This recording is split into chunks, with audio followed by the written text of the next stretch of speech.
Hi folks, on today's episode of Northern Outlier, I'm going to be building upon the last episode where I applied stain to my project. Today I'm going to show you how to apply that nice final protective coating. In my case, I'm going to be using Varathane. I'm going to show you some tips and tricks. I'm going to show you what you need in order to finish off that project and really make it pop. So make sure you hit that like button, hit subscribe down below if you haven't already. Stay tuned and enjoy. So you've applied stain to your project, now you're looking to finish it off and add that protective coating. You have a few options when it comes to this.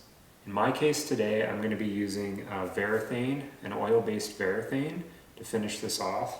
You can also use polyurethane, and another option is polyacrylic. They all have their place. There's pros and cons to each. I'm going to save that for another video and do a full deep dive into the different coatings you can use. Today we're going to be using the oil-based Varathane. So along with your Varathane, you're going to need a few other items. Pretty basic, but you're going to want a brush, obviously, to apply it. Get a nice brush. Don't use a cheap brush. This is your finished coating on a piece that you've put a lot of work into. So get yourself a good brush. Then you're going to want some safety stuff. You're going to want a mask. You don't want to be breathing this stuff in. It smells really bad. It's not good for you. Wear a mask. Furthermore, get yourself a set of gloves. You don't want to get this stuff on your hands. It's not nice. It's poison. So gloves and a mask, brush, your Varathane, we're good to go. So the first thing you want to do is go ahead and open up your Varathane and stir it very, very well.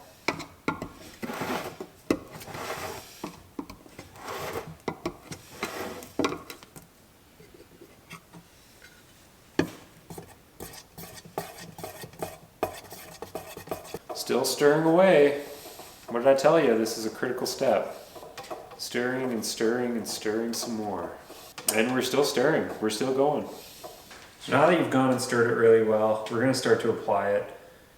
I'm going to let you just kind of watch and see how I do it. Essentially, you don't want to put it on too thick. You want to try to do it relatively thin and kind of brush it out.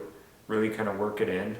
You don't want to have it like slopping it on and have big puddles of it, because inevitably it'll bubble. It won't dry right. You'll end up sanding it down. So nice long brush strokes. Use a nice brush again. Get yourself a good brush. But really, yeah, relatively thin coats. So this stuff you're going to do probably 3 coats, I want to say.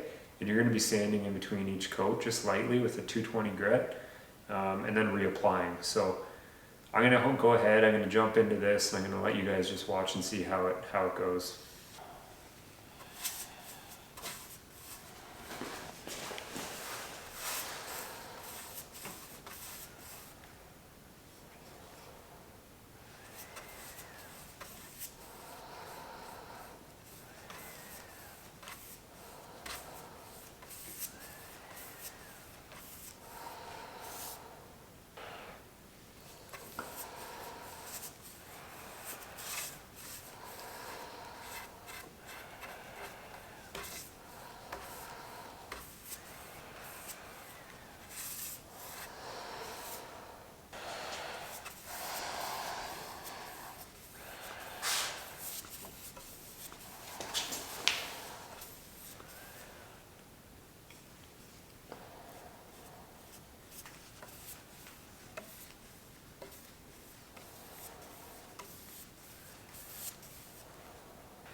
So now that we've applied that coating, we're gonna let it sit for 3 to 4 hours as per the instructions. At that point in time, we'll use a 220 grit sandpaper, lightly sand it down, followed by using a tack cloth just to clean up any of the little bits or particulate that's left over, and then reapply a second coat. After that sits for 3 to 4 hours, you'll repeat again. You'll sand, clean it up with a tack cloth, and apply a third and final coat.